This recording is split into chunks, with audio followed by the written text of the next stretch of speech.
Shalom. Shalom. Apa kabar? Biasa baik. Tadi saya sempat mendengar kesaksiannya Saudara Vita.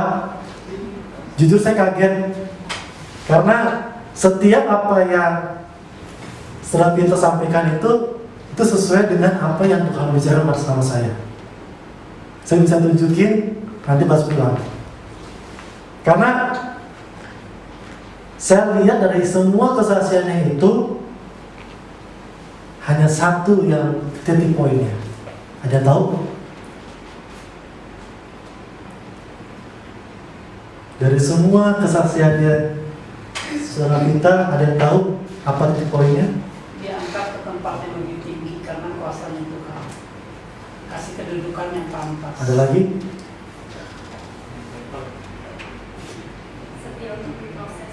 Setelah diproses, ada lagi? Titik poinnya adalah kerendahan hati. Saat kita mau diproses, kerendahan hati lah yang paling utama. Karena tidak gampang untuk bisa memiliki kerendahan hati. Tidak gampang orang bisa merendahkan hatinya saat menghadapi tantangan. Banyak orang percaya, banyak orang Kristen mundur karena sedikit-sedikit kecewa, karena sedikit-sedikit mudah tersinggung, karena sedikit-sedikit tidak bisa menerima kenyataan, karena sedikit-sedikit dia tidak bisa, dia ingin dirinya diterima, tapi dia tidak mau ditolak. Banyak kan orang percaya saat ditolak menjauh dari Tuhan. Tapi lupa, kebanyakan orang percaya lupa pada saat ditolak Tuhan sanggup mengangkat kita. Makanya tadi pada kesaksian saya bilang Tuhan luar biasa. Apa yang Tuhan sampaikan itu luar biasa. Kerendahan hati. Tuhan ingin kita memiliki hati yang lembut. Tuhan ingin kita memiliki hati yang siap diproses. Tuhan ingin kita memiliki hati yang siap dengar-dengaran. Karena banyak orang percaya saat disinggung menjauh dari Tuhan. Apalagi kalau berbicara tentang hati. Kalau hati sudah disinggung, sudah kepahitan, sudah nggak mau ke gereja, sudah menjauh, bahkan menghakimi, bahkan tidak sedikit orang percaya dan mengkhianat karena mudah tersinggung. Tuhan ingin kita selalu setiap harinya membereskan hati. Setiap harinya, setiap detiknya kita harus membereskan hati. Karena di hati inilah titik poinnya Tuhan mau lihat. Tuhan gak pernah lihat materi kita. Tuhan gak pernah lihat berapa rumah kita. Tuhan gak pernah lihat berapa aset kita. Tuhan gak pernah lihat berapa investasi kita. Tuhan gak pernah lihat berapa mobil kita. Tapi Tuhan lihat hati kita. Tuhan lihat. Walaupun kita punya uang banyak, walaupun kita punya investasi banyak, tapi kalau hati kita kotor, itu juga tidak berkenan di mata Tuhan. Karena Tuhan mau setiap harinya, setiap detiknya, kita harus ada pemberesan dalam hati kita. Setiap pagi kita diawali dengan doa. Makanya saya selalu katakan, bedanya orang percaya dan tidak orang percaya pada saat mengawali hidupnya.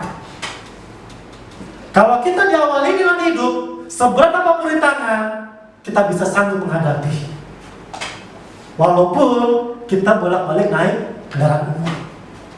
Walaupun kita kalau mencari sesuatu dengan jalan kaki. Karena kalau kita awali dengan doa, kita akan selalu bisa menghargai namanya mengucap syukur. Itulah bedanya orang percaya dengan tidak orang percaya. Berapapun yang kita terima, kita percaya itu semuanya yang terbaik yang Tuhan berikan. Tuhan tidak akan pernah mempermalukan orang. Makanya di Yeremia dikatakan, sejak lahir kamu sudah dipilih. Sejak lahir kamu sudah ditentukan. Sejak lahir di dalam kandungan ibumu kamu sudah ditentukan. Sebelum dunia dijadikan, kamu sudah ditentukan. Kamu sudah dipilih. Firman Tuhan yang katakan. Jadi jangan pernah kita malu. Sekalipun posisi kita paling bawah sekarang, Tuhan sanggup mengangkat kita menjadi kepala. Tuhan sanggup mengangkat kita menjadi pemimpin. Walaupun paling bawah pun, ingat,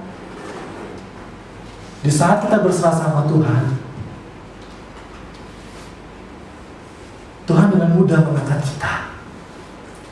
Tuhan akan mudah memproklamasikan kita. Tuhan akan mudah mempromosi kita. Asal kita diawali dengan mengundang Roh Kudus.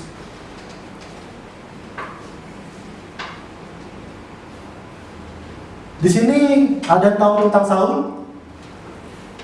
Tahu Raja Saul? Raja Saul adalah raja pertama di bangsa Israel. Raja Saul adalah raja pertama di bangsa Israel. Dialah raja yang pertama dan dipilih oleh, ada yang tahu? Siapa yang pilih? Tuhan. Samuel.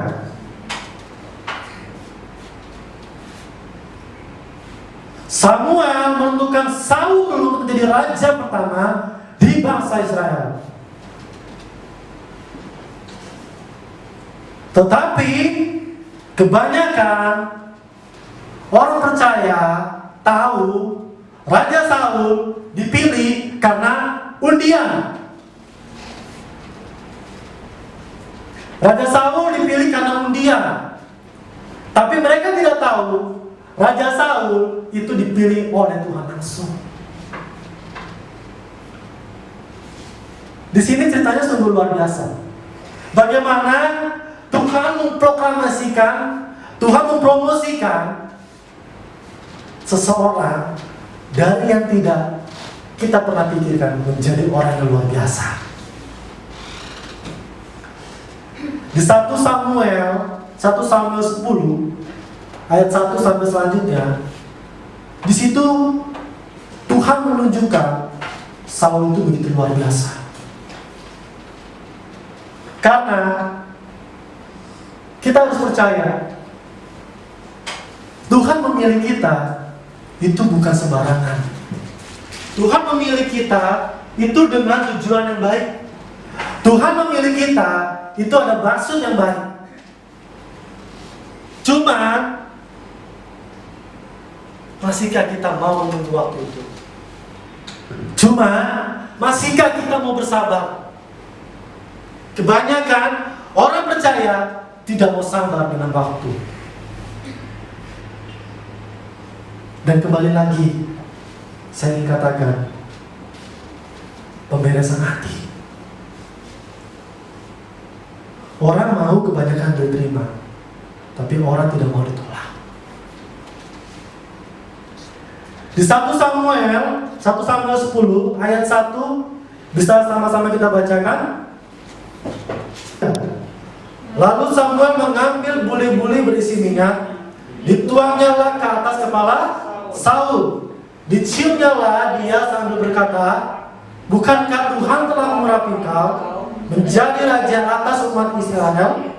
Engkau akan Tepuk pemerintahan atas umat Tuhan.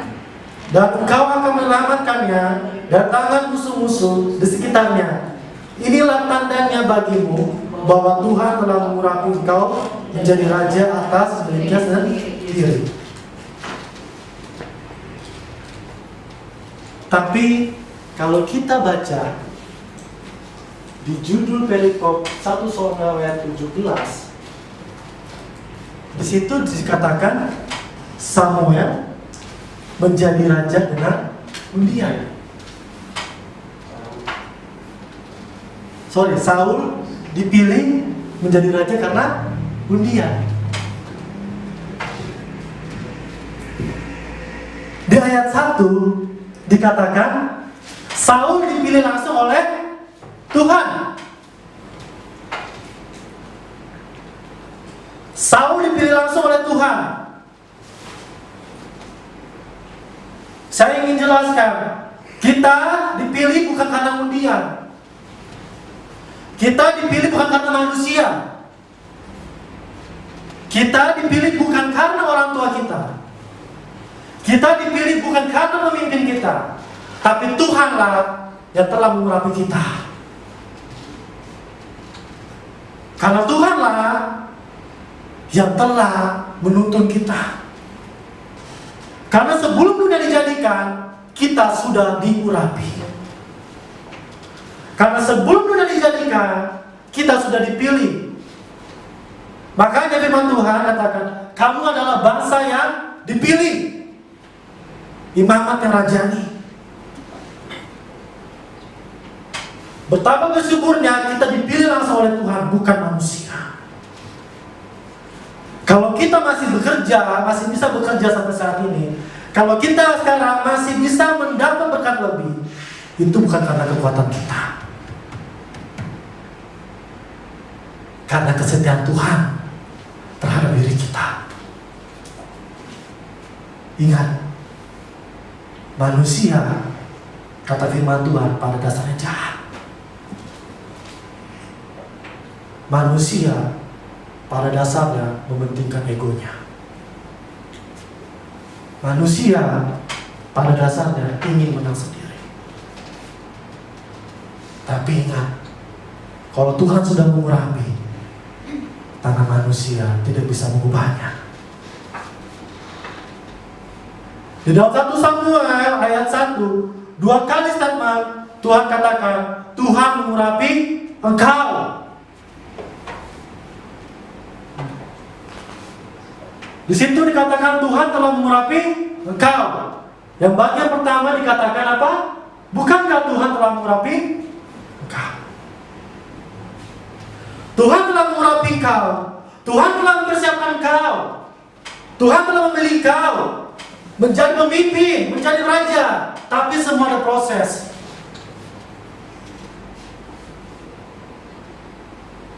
Walaupun kita dihina, walaupun hati kita disinggung, ingat,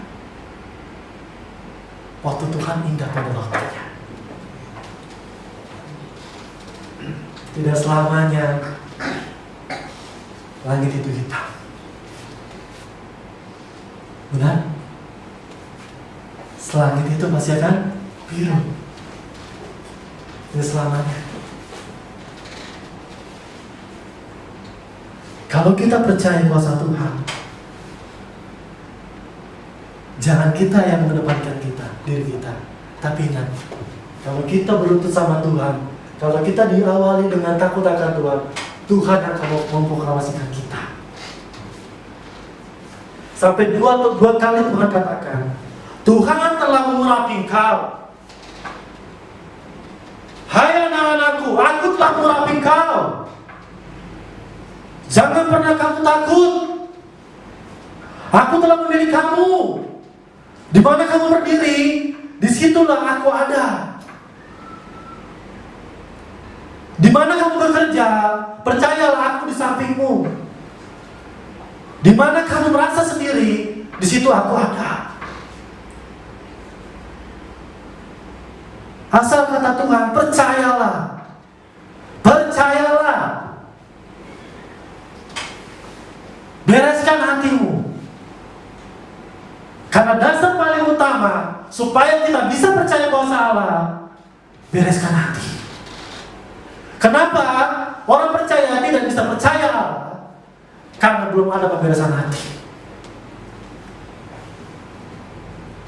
Kenapa orang tidak percaya mujizat? Karena belum percaya kepada kembali lagi ke hati. Kembali ke hati. Tapi ingat, setiap setiap manusia yang sudah diurapi, Roh Tuhan berkenan atasnya. Roh Tuhan berkenan atas dirinya.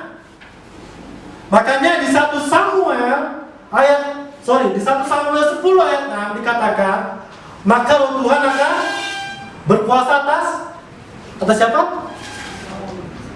Atas kita.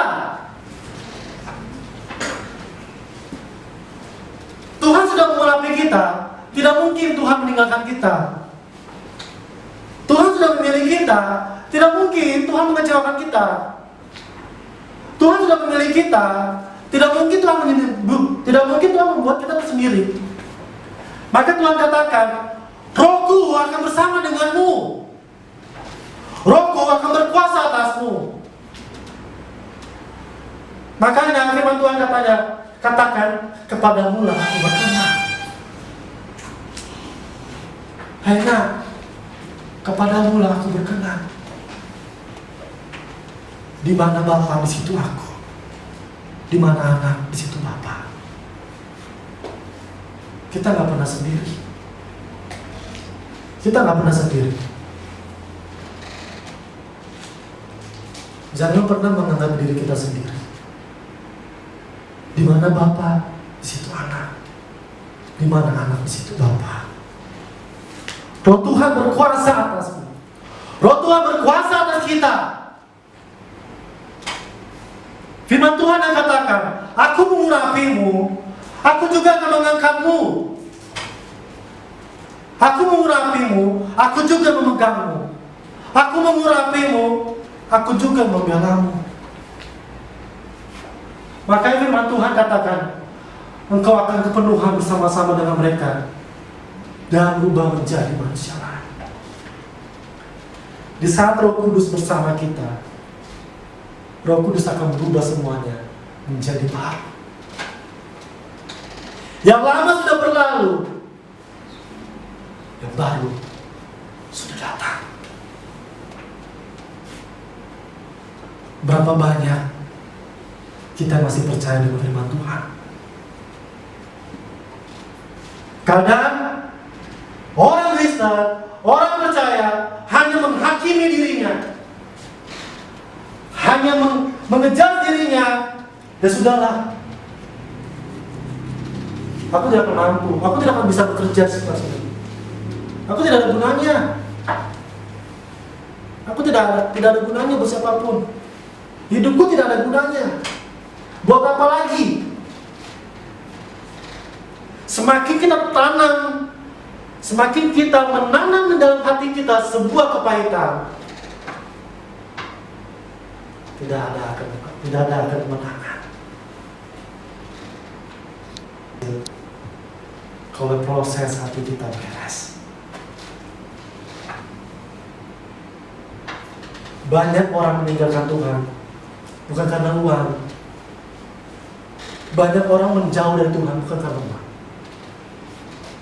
karena hatinya nggak beres. Karena hatinya nggak beres. Karena mereka percaya, karena mereka sudah percaya Tuhan tidak ada lagi. Tuhan tidak sanggup lagi mengangkatku. Tuhan tidak sanggup membelaku.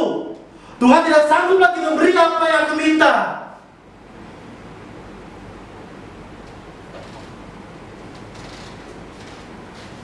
Tuhan ingin kita bersabar.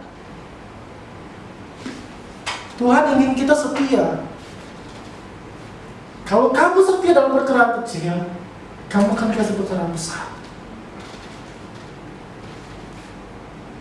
Kalau kamu setia dalam pekerjaanmu, Tuhan sendiri yang akan mengangkatmu. Mungkin bukan di perusahaan ini, tapi di perusahaan lainnya. Tapi kadang-kadang orang Kristen, orang percaya sudah diangkat, lupa Tuhan. Pada waktu dia tidak berdaya, dia menangis. Kadang-kadang sampai puasa, kadang-kadang sampai baca kitab. Tapi pada saat diangkat, kebanyakan orang Kristen lupa dengan Tuhan. Mereka tidak ingat lagi siapa yang mengangkat mereka. Mereka tidak ingat lagi siapa yang memberi itu. Karena apa? Mereka sudah nyaman di zonanya. Mereka sudah nyaman. Maka saya bilang katakan, jangan pernah takut. Tuhan menyertai kita. Makanya di ayat 7 dikatakan, apabila tanda-tanda ini terjadi kepadamu, lakukanlah apa saja yang dapat oleh tanganmu. Lakukanlah apa saja yang didapat oleh tanganmu, sebab Allah menyertai apa? Menyertai kau. Tuhan telah mengurapi kita. Poin pertama, Tuhan telah mengurapi kita. Tuhan telah memilih kita. Setelah Tuhan memilih kita, Roh Kudus berkenan atas kita. Roh Kudus berkuasa atas diri kita. Poin yang ketiga, setiap apa yang kita pegang, setiap apa yang kita lakukan, setiap apa yang kita ambil, Tuhan berkati. Setiap apa yang kita lakukan, walaupun itu hanya pekerjaan kecil, Tuhan menyertai. Walaupun kita hanya makan ya, seorang pemulung, kalau kita dekat sama Tuhan, Tuhan akan mengubahnya menjadi berkat. Dari yang sampah untuk diberkati.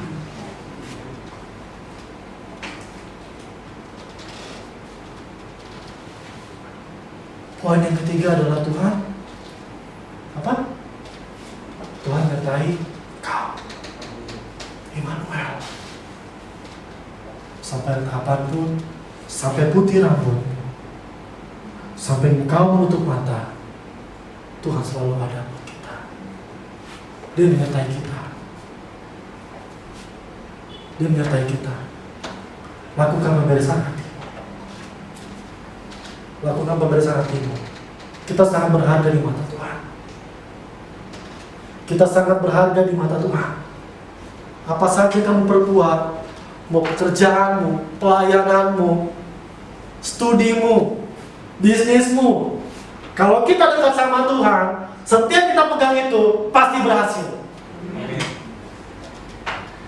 Kalau kita awali dengan Tuhan. Kebanyakan orang selalu menanam dirinya tidak percaya diri. Karena kenapa yang saya katakan, orang selalu hanya menerima kepahitan. Orang selalu hanya menerima omong-omongan yang tidak baik. Tapi dia tidak ingat, sebelum dunia dijadikan, Tuhan yang memilih. Tuhan tidak pernah membeda-bedakan kita. Walaupun hidup kita pesek, walaupun hidup kita mancung, walaupun kita pendek, walaupun kita tinggi, walaupun kita gendut, walaupun kita kurus, ingat, kita adalah cipta Tuhan paling sempurna. Kita ciptaan Tuhan paling sempurna. Walaupun dia tidak bisa melihat, walaupun dia tidak bisa berbicara, walaupun dia tidak bisa mendengar, tetap ada masuk baik buat Tuhan, buat hidup mereka. Makanya jangan pernah menghakimi diri sendiri.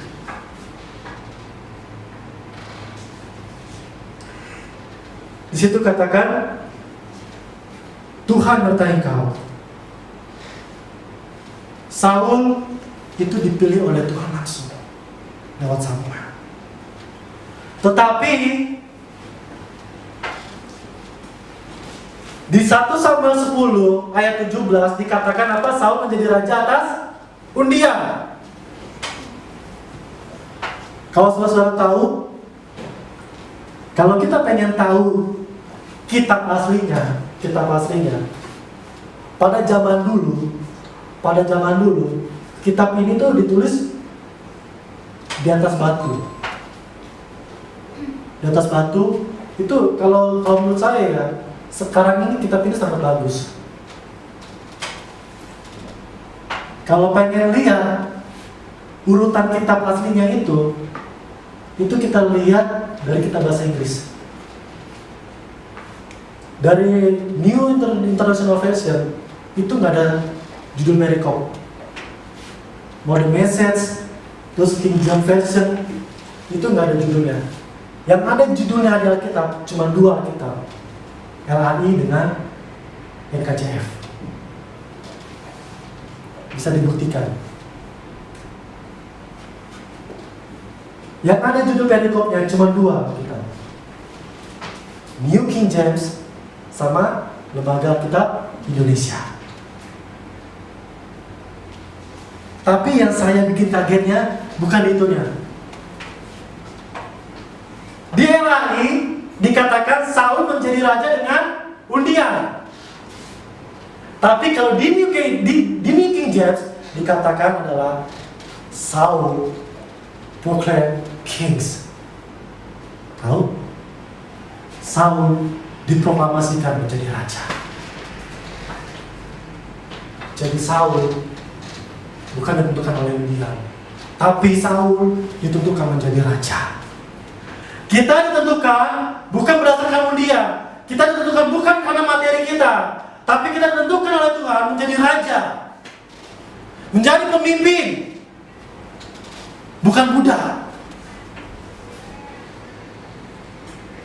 Kebanyakan iman orang percaya, ya sudahlah, saya sudah begini kok, saya terima padanya.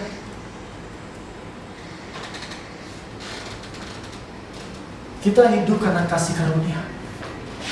Kita hidup karena anugerahnya. Kita hidup karena Tuhan masih sayang dengan kita. Karena Dia tahu sebelum kita meminta, Dia sanggup memberikan apapun yang kita minta. Tuhan tahu. Seperti beberapa minggu lalu saya katakan, Tuhan tahu kita. Tuhan tahu kita. Sebelum kita berbicara, Tuhan tahu apa yang kami inginkan. Tuhan tahu. Mau buruk atau baik, Tuhan tahu. Sama halnya Bapak dengan anak. Bapak ini pasti akan tahu apa yang anak inginkan. Tuhan tahu kapan saatnya kita diangkat. Kapan saatnya kita bisa di tengah-tengah. Tuhan tahu. Jangan kita memaksakan diri kita untuk menjadi yang tidak berkenan di mata Tuhan. Tuhan tahu. Tuhan sama tahu. Saya juga tahu. Saya dipilih Tuhan, pasti ada maksud Tuhan. Di setiap hidup kita pasti ada maksud Tuhan yang baik. Ada maksud Tuhan yang baik. Hidup ini bukan ditentukan oleh manusia, tapi hidup kita ditentukan oleh Tuhan. Tangan kita bukan hidup kita bukan ditentukan oleh tangan manusia, tapi hidup kita ditentukan oleh tangan Tuhan yang kuat. Kuasa Tuhan tidak pernah berubah. Kalau Dia bisa menyembuhkan pada tahun 2000 tahun yang lalu, Dia juga bisa menyembuhkan sekarang buat diri kita.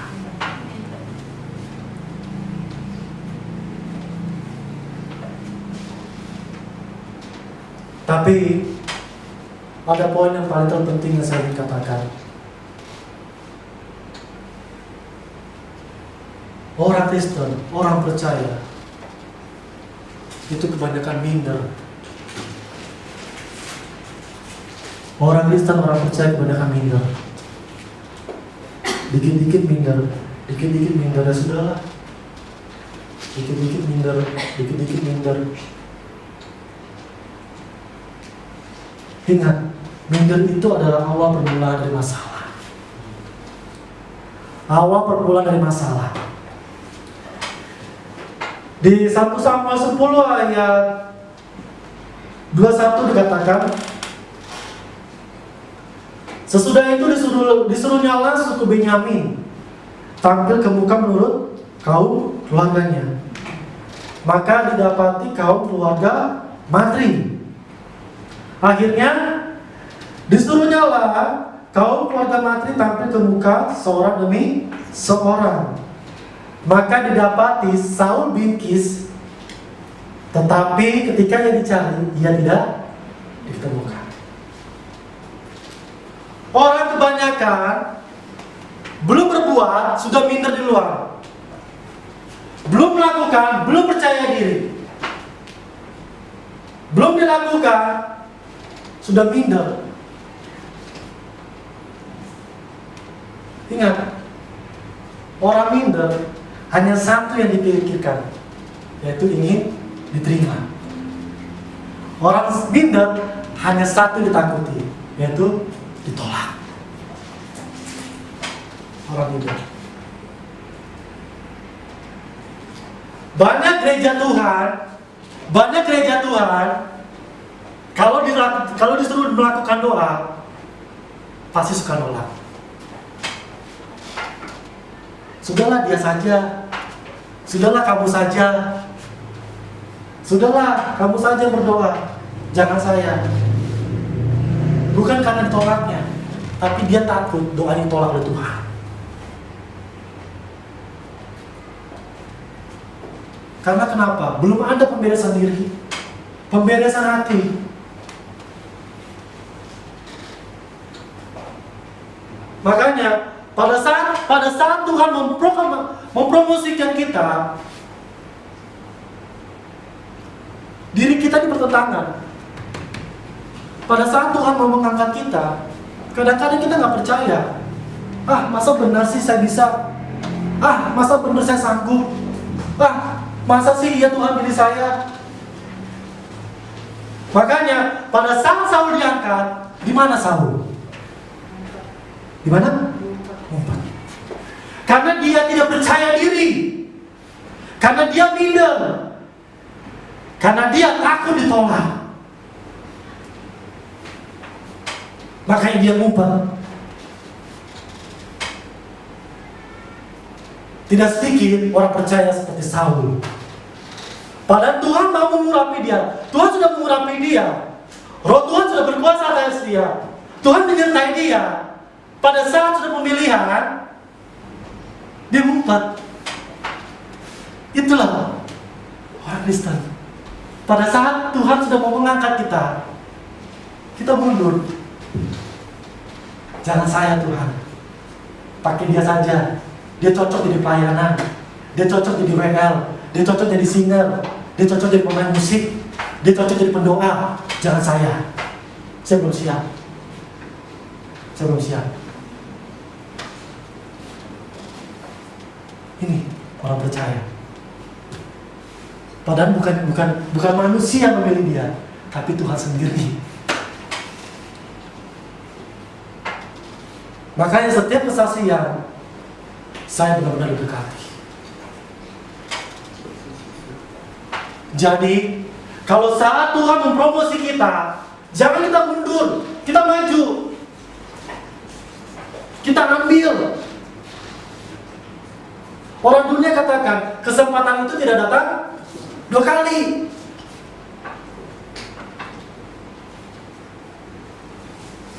Kita nggak tahu, di saat Tuhan angkat kita, apalagi di dalam sebuah pelayanan, kita nggak tahu.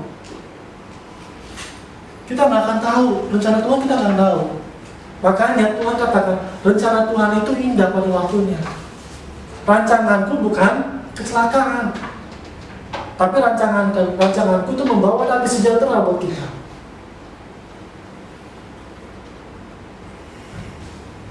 Kenapa Saul dendam kepada Daud? Ada yang tahu? Kenapa Saul sangat marah dengan Daud? Kenapa Saul sangat iri dengan Daud? Cuma satu kuncinya. Karena dia takut ditolak.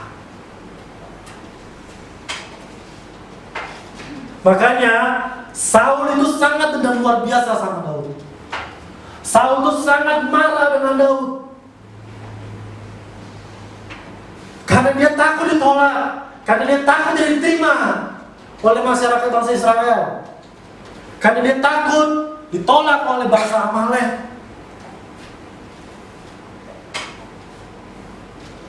Makanya pada waktu itu Tuhan katakan, bunuh semua bangsa Amalek, termasuk hewan-hewannya. Tetapi apa yang Saul lakukan? Dan tahu? Sembunyikan harta dan domba. Tuh. Dia sembunyikan hewan-hewannya Amalek. Karena kenapa? Supaya dia ingin diterima. Karena dia takut ditolak.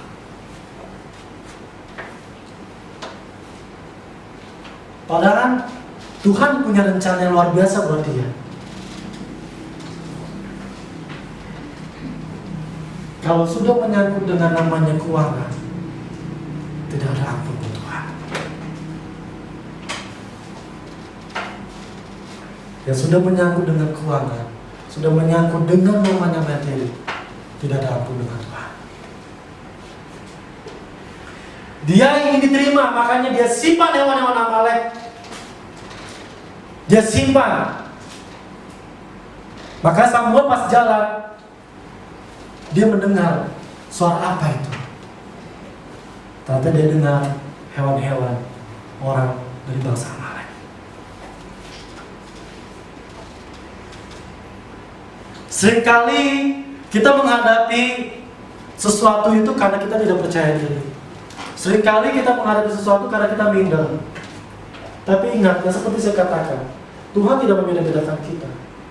Di Yeremia 1 ayat 5, ingat baik-baik, kita sudah ditentukan di dalam kandungan ibu kita. Di saat kita keluar dari rahim ibu kita, Tuhan sudah menyertai kita. Tuhan sudah menyertai kita.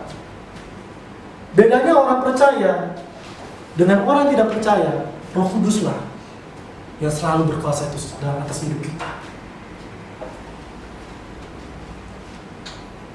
Orang gak mau ditolak, orang hanya mau diterima. Makanya tidak sedikit orang melakukan segala cara untuk bisa diterima. Saya mau ambil contoh seperti ini untuk menutupi ya. Saya ada punya teman orangnya gendut. Saya punya teman orangnya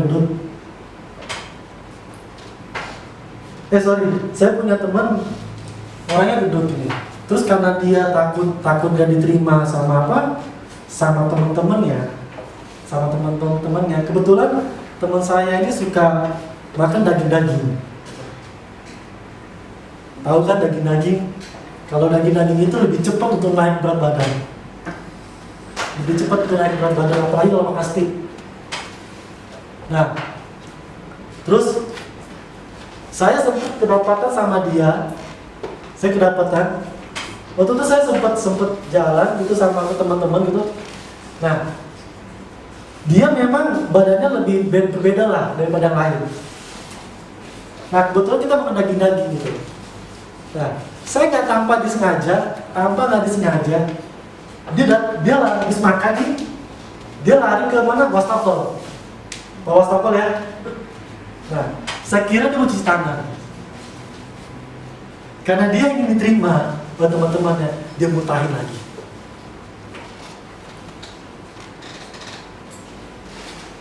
Karena dia ingin diterima untuk cara bergaul, dia merokok. Karena dia ingin diterima oleh orang-orang hebat, dia korupsi. Karena dia ingin diterima, maka dia narkoba. Karena dia ingin diterima, dia melakukan dosa. Sehingga dia lupa akan kasih karunia itu. Makanya kita harus terus berjaga-jaga. Kalau prinsip orang percaya itu hanya takut ditolak, itu sangat fatal. Sangat-sangat fatal. Nggak mau ke gereja karena takut ditolak. Nggak mau pelayanan karena takut ditolak. Mau sampai kapan? Kita harus tanamkan 3 poin itu. Tuhan sudah menyertai kita. Roh Kudus sudah berkenan atas kita, sudah berkuasa atas kita. Roh Kudus sudah menyertai kita. Kita harus pegang 3 itu. Saya percaya, apapun yang kita perbuat pasti berhasil. beresin dalam hatimu, pasti semuanya berhasil. Makanya tidak sedikit anak-anak muda itu kebanyakan bunuh diri. Ada yang tahu? Alasan cuma satu, karena takut ditolak. Karena dia ditolak pasangan, dia bunuh diri. Karena dia tidak diterima, karena dia ditolak pekerjaannya, dia minum racun. Karena dia tidak terima hasil yang diharapkan, dia bunuh diri. Kayak kemarin saya sempat dengar katanya, karena dia kalah, tidak terima kenyataannya, dia minum apa? Baygon. Karena kenapa? Dia tidak terima. Makanya kita harus bisa membuat diri kita sesuai dengan kehendak Allah. Amin. Saya percaya semuanya di sini kita bukan karena ditentukan oleh manusia. Kita ditentukan oleh Tuhan. Kita harus ada pembebasan diri dan ingat, bukan manusia yang mengangkat kita, tapi Tuhanlah yang mempromosikan kita. Saya undang bagi berdiri.